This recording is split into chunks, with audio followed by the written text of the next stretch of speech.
আর একটা খাবারের কথা বলি আপনাদেরকে, ব্রেইন বুস্টার।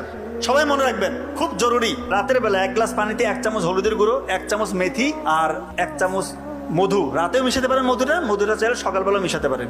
এই যে ভিজিয়ে রেখে সকালবেলা পান করলেন, মধুর মধ্যে রয়েছে গ্লুকোজ এবং ফ্রুক্টোজ, ইনস্ট্যান্ট আপনাকে ব্রেইনের মধ্যে এনার্জি দিবে। এবং এটা এমন একটা অ্যান্টিঅক্সিডেন্ট যার মধ্যে রয়েছে ফ্লাভোনয়েড এবং ফেনোলিক অ্যাসিড, যেটা কিনা আমাদের ব্রেইনটাকে সে প্রতিনিয়ত শক্তি জায়গায়, ব্রেইনের যে নার্ভগুলো আছে তার ইন্ডাকশন পাওয়ার বাড়ায়। কথা কি বুঝতে পারতেছেন? ব্রেইনের কর্মক্ষমতা বাড়বে।